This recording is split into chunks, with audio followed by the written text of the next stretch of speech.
மறைமலை நகர் சிந்தனையாளர் பேரவையின் சார்பாக ஈரோட்டு எரிநெருப்பு தந்தை பெரியார் அவர்களின் பிறந்த நாளை சமூக நீதி நாள் பொதுக்கூட்டமாக தலைமை நடத்தி கொண்டிருக்கும்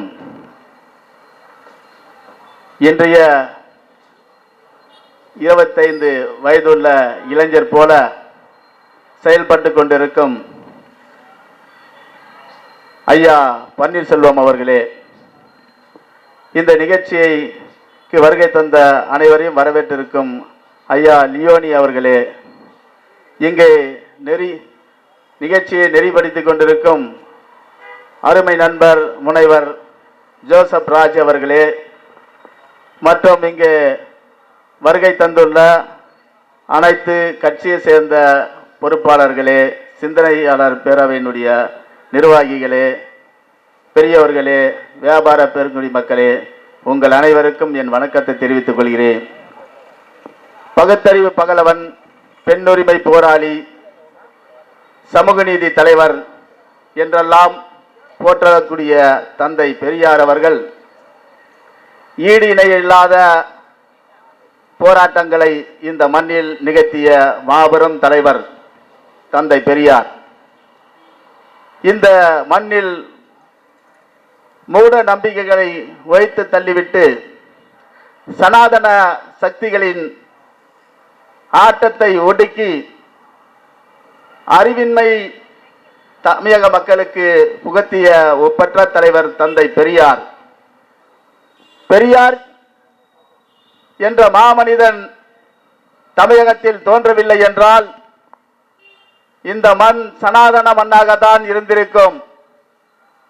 பெரியார் என்ற மாமனிதன் தோன்றியதினால்தான் இன்று 2 திராவிட கட்சிகள் இன்று உதயமாகி இன்று 50 ஆண்டு காலம் ஆட்சி செய்து கொண்டிருக்கிறது.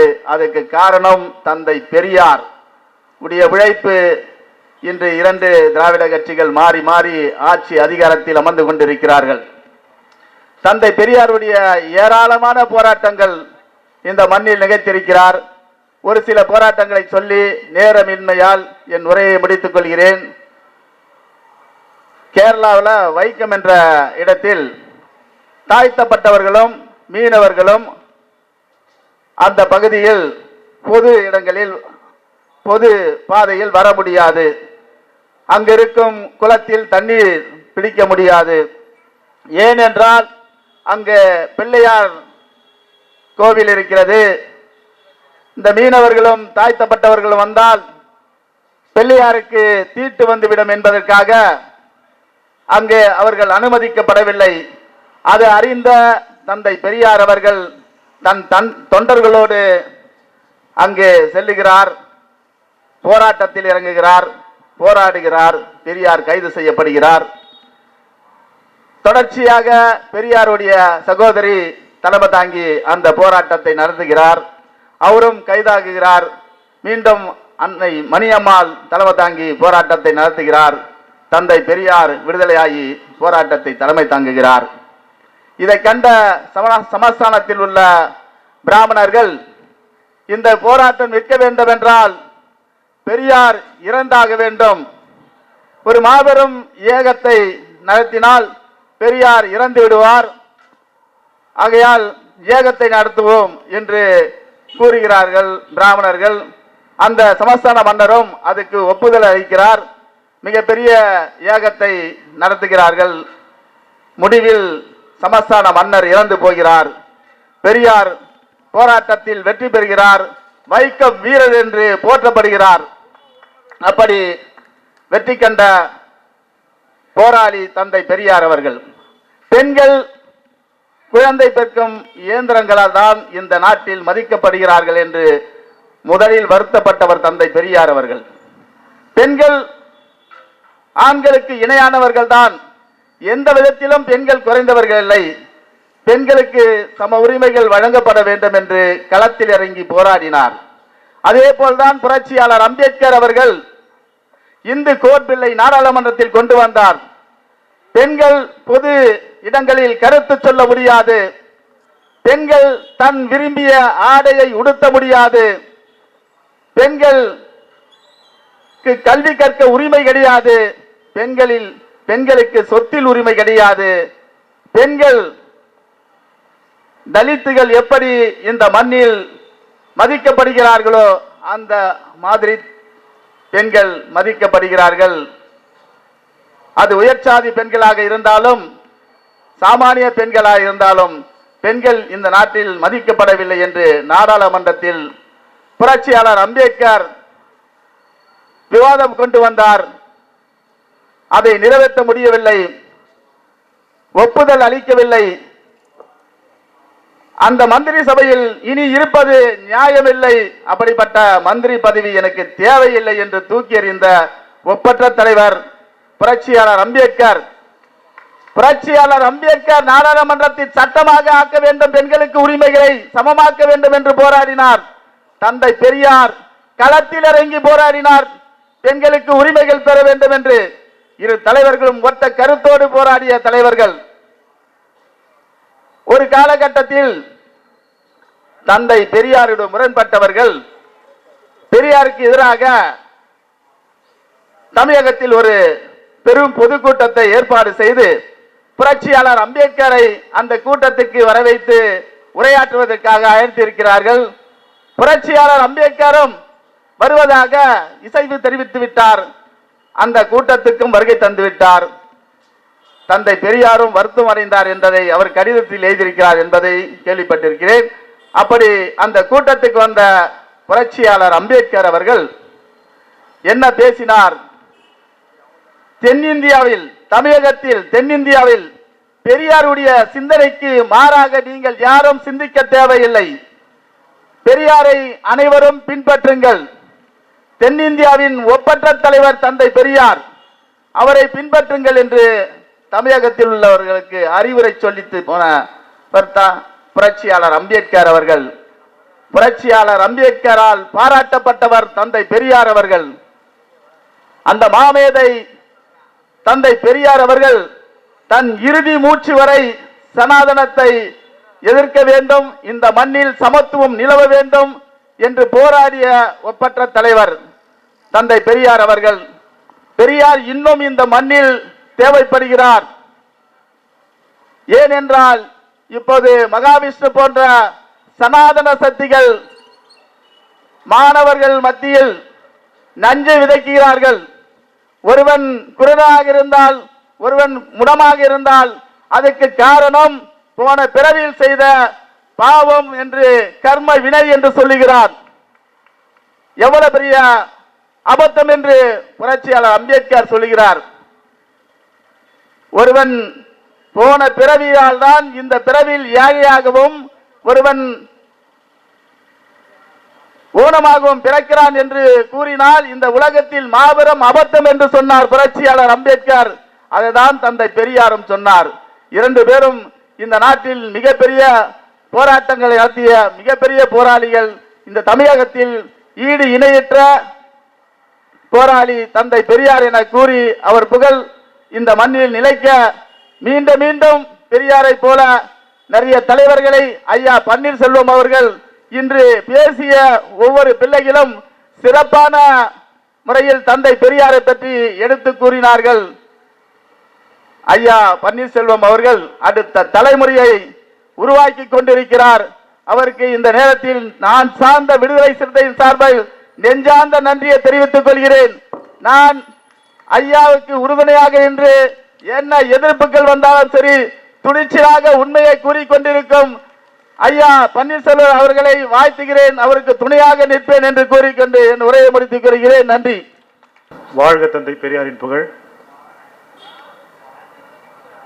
ஈரோட்டு பகலவன், வைக்கம் வீரர் தந்தை பெரியாரின் 146வது பிறந்த நாளை இன்று சமூக நீதி தினமாக சீரும் சிறப்புமாய் முன்னெடுத்துக் கொண்டிருக்கும் நாங்கள் காணும் பெரியார் பெரியவர் ஐயா பன்னீர்செல்வம் அவர்களே, உனது நண்பன் யார் என்று சொல், நீ யார் என்று சொல்கிறேன் என்ற சொல் மொழிக்கேற்ப எனது நண்பனாய் நான் பெருமையுடன் அடையாளம் காட்டக்கூடிய முனைவர் பேராசிரியர் ஜோசப் ராஜ் அவர்களே, இப்போது பேசிவிட்டு அமர்ந்திருக்கின்ற விடுதலை சிறுத்தைகளின் வணக்கத்திற்குரிய மாவட்ட செயலாளர் அருமை அண்ணன் தென்னவன் அவர்களே மற்றும் எனது அன்பு தோழர்களே, பெரியவர்களே, மாணவ செல்வங்களே, உங்கள் அனைவருக்கும் எனது பணிவான வணக்கங்கள். 2002ஆம் ஆண்டு டிசம்பர் மாதம் 3ஆம் நாள் நமது தலைநகர் டெல்லி பட்டணத்திலே ஒரு கட்டிடமானது எவ்வித முன்னறிவிப்புமின்றி இடித்து தரைமட்டமாக்கப்படுகிறது. அரசு அதிகாரிகளால் சுமார் 500 கோடி ரூபாய் அந்த நாட்களிலே பெருமானம் உள்ள அந்த கட்டிடத்தை இடிப்பதற்காக சொல்லப்பட்டிருக்கிற ஒரே ஒரு காரணம் கட்டிட அனுமதி பெறவில்லை என்பது. 100க்கும் மேற்பட்ட இளம் பெண்கள், இளைஞர்கள், மாணவர்கள் என பல்வேறுபட்ட தரப்பினராரும் கல்வி பயிலும் இடமாகவும் சமூகம் சார்ந்த வளர்ச்சி திட்டங்களை கலந்தாலோசிக்கக்கூடிய இடமாகவும் மையமாகவும் திகழ்ந்த அந்த மையத்தின் பெயர் பெரியார் மையம். இந்த செய்தி பொழுது புலர்வதற்குள் தமிழகம் உள்ளிட்ட பல்வேறு மாநிலங்களிலே பரவி மிகப்பெரிய பதற்றத்தை தொற்றிக்கொண்டது. அப்பொழுது பதறி அடித்துக் கொண்ட நமது மரியாதைக்குரிய வணக்கத்திற்குரிய ஐயா ஆசிரியர் வீரமணி அவர்கள் தனது அரசியல் நண்பர்கள், தனக்கிருந்த தோழர்கள் டெல்லி பட்டணத்தில் இருப்பவரிடம் தொடர்பு கொண்டு இந்த படுபாதக செயலை செய்தவர்களை எதிர்வினை ஆற்ற வேண்டும் அல்லது இந்த பிரச்சனைக்கு ஒரு தீர்வு கண்டிட வேண்டும் என்று தனக்கிருந்த தோழரிடம் சொல்லி அவர்கள் அனைவராலும் ஒரு நபர் சுட்டிக்காட்டப்பட்டார். உடனே நமது ஆசிரியர் அவர்கள் அந்த நபரை தொடர்பு கொண்டவுடன் அவரது வேண்டுகோளின்படி ஆசிரியர் ஒரு சில மணி நேரங்களிலே சென்னையிலிருந்து டெல்லிக்கு புறப்பட்டு அந்த நபரை சந்திக்கிறார். அந்த நபர் அப்போதைய பாரத பிரதமர் வணக்கத்திற்குரிய ஐயா அடல் பிகாரி வாஜ்பேயி அவர்களின் அனுமதி கோரி ஒரு விண்ணப்பத்தை தருகிறார். ஒரு சில மணித்துளிகளில் அந்த விண்ணப்பம் ஏற்றுக்கொள்ளப்பட்டு ஆசிரியர் அவர்களும் அந்த நபரும் அன்றைய பிரதமரை சந்தித்தார்கள். தமிழகம் கொந்தளிக்கக்கூடிய இந்த படுபாதக செயலை அப்போதைய பிரதமரிடம் விளக்கி கூறிய அந்த நபரும் ஆசிரியர் அவர்களும் இதனால் ஏற்படக்கூடிய எதிர்வினைகளையும் மிக பக்குவமாக எடுத்து சொல்லி பின்னர் மிகவும் வருத்தமடைந்த பிரதமர் அவர்கள் அந்த இடிக்கப்பட்ட பெரியார் மையத்தினை அதற்கு பதிலாக வேறொரு இடத்தில் மிக பெரியதாக கட்டிக்கொள்வதற்கு உடனே உத்தரவுகளை பிறப்பிக்கிறார். அதன்படியே ஒரு சில மாதங்களில் மிக பிரமாண்டமாய் டெல்லி பட்டணத்திலே இன்று மீண்டும் எழும்பி நிற்கிறது அந்த பெரியார் மையம். ஆசிரியர் அவர்கள் அன்று சந்தித்து அந்த மையத்தை மீண்டும் புத்துயிராக்கி உருவாக்கிட அன்று ஆசிரியரோட துணை நின்றவர் எங்களது மரியாதைக்குரிய பொதுச் செயலாளர் ஐயா மக்கள் தலைவர் வைகோ அவர்கள். அவரது தலைமையிலே இன்று செயலாற்றிக் கொண்டிருக்கும் மறுமலர்ச்சி திராவிட முன்னேற்ற கழகத்தின் பிரதிநிதியாக நான் உங்கள் முன் நிற்பதில் மிகவும் பெருமை அடைகிறேன். மகிழ்ச்சி. அடுத்ததாக ஒரு சிறிய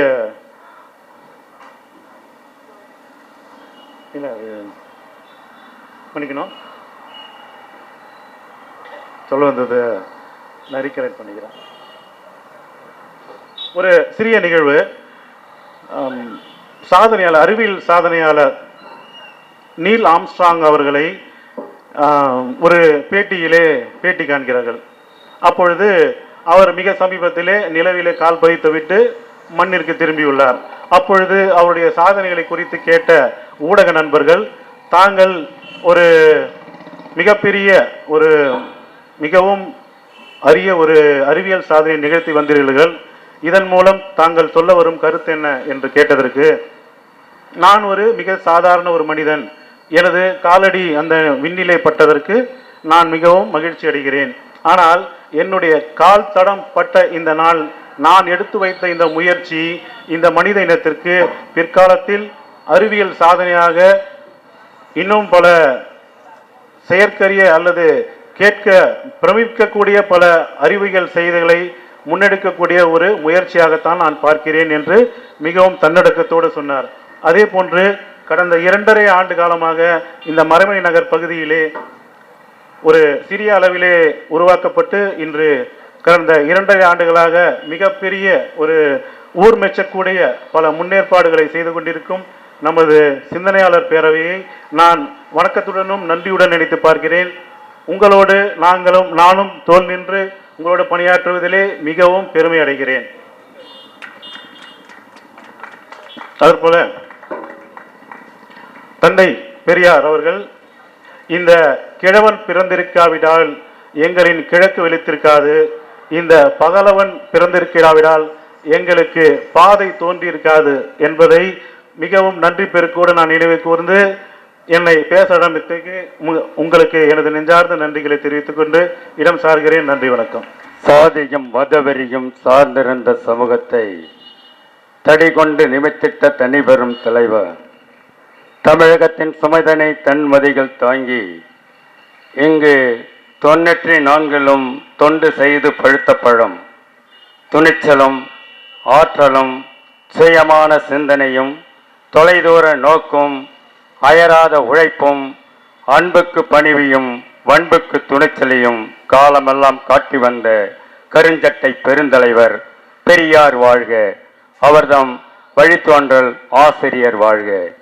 மிக்க எழுச்சியோடு மகிழ்ச்சியோடு இங்கே நடைபெற்று கொண்டிருக்கக்கூடிய சிந்தனையாளர் பேரவையின் சார்பாக தந்தை பெரியார் அவர்களுடைய 146ஆம் ஆண்டு பிறந்த நாள் விழாவிற்கு தலைமை தாங்குகின்ற தலைமை பண்புகள் நிறைந்த பண்பாளர், போற்றுதலுக்கும் பாராட்டுதலுக்கும் உரிய செயற்கரிய செயல்களை செய்து வரக்கூடிய நம்முடைய ஐயா பன்னீர்செல்வம் அவர்களே, மற்றும் இங்கே சிறப்பாக ஒருங்கிணைப்பை ஏற்பாடு செய்து கொண்டிருக்கக்கூடிய அருமை தோழர் ஜோசப் ராஜ் அவர்களே, இங்கே எனக்கு முன்பு சிறப்பான ஒரு எழுச்சி உரையை சிறப்பாக பேசி முடித்து அமர்ந்திருக்கின்ற என்னுடைய அருமை தோழர் விடுதலை சிறுத்தைகள் கட்சியினுடைய மாவட்ட செயலாளர் அண்ணன் தென்னவன் அவர்களே, மதிமுகவை சேர்ந்த அருமை தோழர் வழக்கறிஞர் சார்லஸ் அவர்களே, இங்கே விழாவுக்கு என் முன்னாடி பேசியிருக்கின்ற அருமை தோழர்களே, விழாவை கண்டுகளித்திருக்கின்ற பெரியோர்களே, தாய்மார்களே, உங்கள் அத்தனை பேருக்கும் என்னுடைய அன்பார்ந்த வணக்கத்தை நான் தெரிவித்துக் கொள்கின்றேன். நம்முடைய தலைவர் அவர்கள், விழா தலைவர் அவர்கள் எனக்கு அழைப்பு கொடுக்கின்ற பொழுது திருக்குறள் மாதிரி நீங்கள் சுருக்கமாக ரத்தினமாக பேச வேண்டும் என்று ஒரு கட்டளையும் கொடுத்திருந்தார். இடும்பைக்கே கொள்கலம் கொள்ளு, குடும்பத்தை குற்றம் மறைப்பான் உடம்பு. இந்த சமுதாயத்தில் இருக்கக்கூடிய மூட பழக்க வழக்கங்களை களைவதற்காக, குற்றங்களை களைவதற்காக பாடுபட்ட தலைவர் தந்தை பெரியார். அவர் சிறை, நஞ்சு, செக்கிழப்பு, கல்லடி, சொல்லடி போன்ற துன்பங்களை அனுபவித்தவர் தந்தை பெரியார். அது இந்த சமுதாயத்தின் குறைகளை கலைக்க நினைத்த இந்த தலைவர்களின் உடம்பு என்ன, குப்பைகளை கொட்டி வைக்கக்கூடிய பாத்திரமா என்று என் பாட்டன் வள்ளுவன் கேட்டார். அதற்கு எடுத்துக்காட்டாக தந்தை பெரியார் அவர்கள் விளங்கி கொண்டிருக்கின்றார். செருப்படுத்து அடித்த போதும் சிரித்தவரடா பெரியாரு, நம்ம செருப்பு போட்டு நடக்கும் இந்த உரிமைக்கு உரியார், ஆம் அவர்தாம் பெரியார்.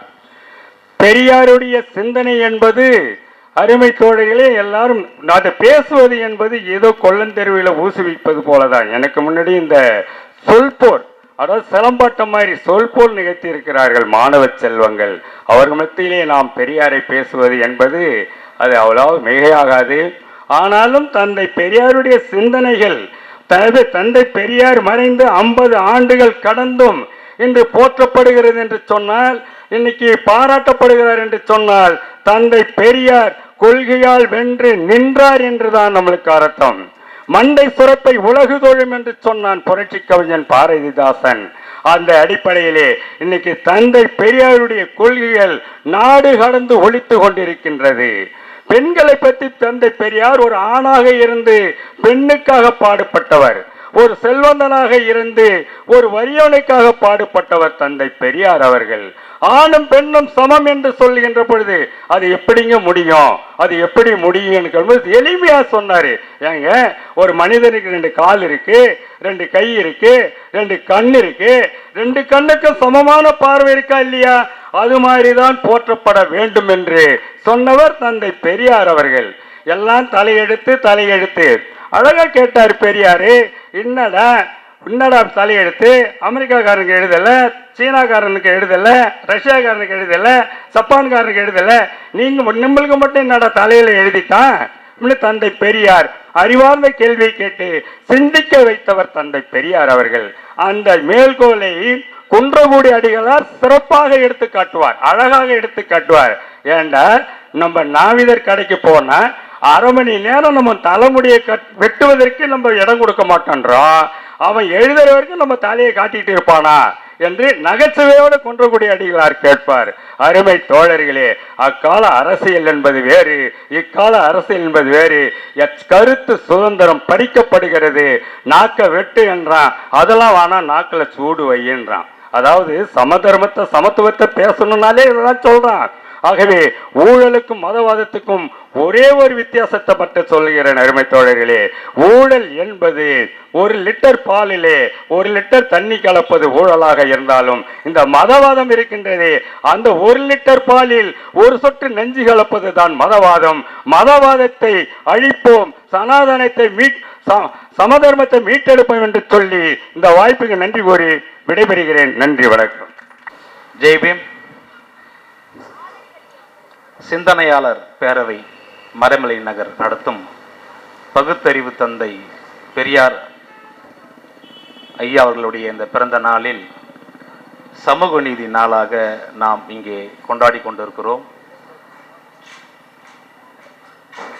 இந்த சிந்தனையாளர் பேரவை ஆரம்பித்து பல்வேறு இயக்கங்களையும் பல்வேறு உறவுகளையும் தமிழ் சமூகங்களையும் ஒன்றிணைத்து ஒரு மாபெரும் இந்த மறைநகர் இந்த பகுதியில் ஒரு பகுத்தறிவை விதைத்த ஐயா பன்னீர்செல்வம் அவர்களுக்கும், அவர்களோடு உறுதுணையாக இருக்கின்ற ஐயா லியோன் ஐயா அவர்களுக்கும், அருமை சகோதரர் ஜோசப் ராஜ் அவர்களுக்கும், அவர்களோடு உறுதுணையாக இருந்து உழைத்து கொண்டிருக்கின்ற அனைத்து சிந்தனையாளர் பேரவைகளுக்கும், எனக்கு முன்பாக பேசியிருக்கக்கூடிய மாணவ செல்வங்களுக்கும், சிறப்பு அழைப்பாளராக இங்கு பேசியிருக்கிற தோழர் ஓவியா அவர்களுக்கும், எனக்கு முன்பாக பேசி அமர்ந்திருக்கக்கூடிய பல்வேறு அரசியல் கட்சியை சார்ந்த தோழர்களுக்கும், எனக்கு பின்னால் பேச இருக்கிற தோழர்களுக்கும் இந்த இரவு நேர வணக்கத்தை பதிவு செய்து கொண்டு, பகுத்தறிவு தந்தை பெரியார் என்று சொன்னால் மக்களிடத்திலே கொண்டு போய் சேர்த்தால் அவர்கள் சொல்லக்கூடியது அவர் மிகப்பெரிய ஒரு கடவுள் மறுப்பாளர், கடவுள் இல்லையே இல்லை என்று சொன்னவர், கடவுளை கற்பித்தவன் முட்டாள் என்று சொன்னவர், விநாயகர் சிலையை உடைத்தவர் என்றெல்லாம் கூறுவார்கள். ஆக கடவுள் மறுப்பாளர் என்று ஒரு சிறிய வட்டத்துக்குள் ஐயா தந்தை பெரியார் அவர்களை நாம் சுருக்கிவிட முடியாது. அவர் இயக்கத்தை ஆரம்பித்தது அந்த காலகட்டத்தில் சாதி தலைவிரித்து ஆடுகின்ற காலம் அது. அனைவரும் சமம், மனிதன் மனிதனாக நினைக்கப்பட வேண்டும், அனைவரும் ஒற்றுமையாக இருக்கப்பட வேண்டும் என்று பல்வேறு போராட்டங்களை முன்னெடுத்தார். ஐயா அவர்கள் கிட்டத்தட்ட 17 முறை சிறை சென்றிருக்கிறார். அந்த 17 முறையில் அதிக நாட்கள் சிறையில் இருந்தது சாது ஒழிப்புக்காக மட்டும்தான். அப்படி இருந்த காலகட்டத்தில் அவர் ஆரம்பித்த அந்த இயக்கத்தில் பல்வேறு லட்சக்கணக்கான உறவுகள் இணைந்தனர். ஐயா என்ன சொல்ல போகிறார் என்று, அவருடைய கருத்து என்ன, அவர் ஆரம்பித்த இயக்கத்திற்கு என்ன பெயர் வைப்பார் என்றெல்லாம் போய் சேர்ந்தார்கள். பிறகு ஐயா அவர்கள் முதலில் முன்னெடுத்தது சாதி ஒழிப்பு. என்னங்க ஐயா நீங்க நீங்க சாதி ஒழிப்பு பத்தி பேசுறீங்களே, சாதி வேண்டும், சாதி தான் இந்த சமூகம் அப்படின்லாம் சொன்னாங்க. இல்லை, சாதியை தூக்கி குப்பையில் போடு. ஐயா சாங்கிய சம்பிரதாயம்லாம் அப்படி சொல்லவே இல்லைங்களே, சாதி வேண்டும் தானே சொல்லியிருக்குன்னு. அப்போ அந்த சாங்கிய சம்பிரதாயம் தூக்கி குப்பையில் போடுன்னு சொன்னாங்க. அதை தூக்கி குப்பையில போடுறது ஐயா அது கடவுள் படைத்ததாச்சே, அப்படி என்றால் அந்த கடவுளை தூக்கி குப்பையில போடுன்னு சொன்னவர் பெரியார். இப்படிதான் அந்த கடவுள் மறுப்பு என்பது ஐயாவுக்கு தோன்றியது. ஒருவன் உயர்ந்தவன் ஒருவன் தாழ்ந்தவன் என்று எந்த கடவுள் கூறுகிறதோ அந்த கடவுள் கடவுள் அல்ல, அது வெறும் கல். அப்படித்தான் படிப்படியாக கடவுளை மறுப்பாளராக மாறியவர் பெரியார். ஆனால் சாதி என்பது கொடிய நோய். ஒவ்வொரு மனிதன் இதயத்தில் அந்த சாதி தீ இருக்கிறது, அதை அழிக்கப்பட வேண்டும் என்றுதான் முதலில் ஐயா அவர்கள் குரல் கொடுத்தார். பிறகு ஐயாவை எப்படியாவது திசை திருப்ப வேண்டும் என்பது போல அண்ணன் நம்ம அண்ணன் சொல்லியிருந்தாப்புல, புரட்சியாளர் பாபா சாஹேப் அம்பேத்கர் ஐயா அவர்களை தமிழ்நாட்டில் ஒரு கூட்டம் நடத்தி அவரை வரவழைத்து உங்களோடு உங்கள் பெயரில் நாங்கள் ஒரு இயக்கம் ஆரம்பித்து உங்களோடு நான் செல்கிறேன் என்று சொன்னார். ஆனால் புரட்சியாளர் பாபா சாஹேப் அம்பேத்கர் அவர்கள் சொன்னது, அங்கே நான் என்ன செய்து கொண்டிருக்கிறேனோ அதைத்தான் தமிழ்நாட்டில் தந்தை பெரியார் செய்து கொண்டிருக்கிறார், நீங்கள் எல்லாம் அவர் பின்னால் செல்வதுதான் சரி என்று அன்றைக்கே சொன்னார். அதனால்தான் இன்று வரையில் நாம் ஒரு நாணயத்தின் இரண்டு பக்கங்கள், தந்தை பெரியாரும் புரட்சியாளர் டாக்டர் பாபா சாஹேப் அம்பேத்கரும்.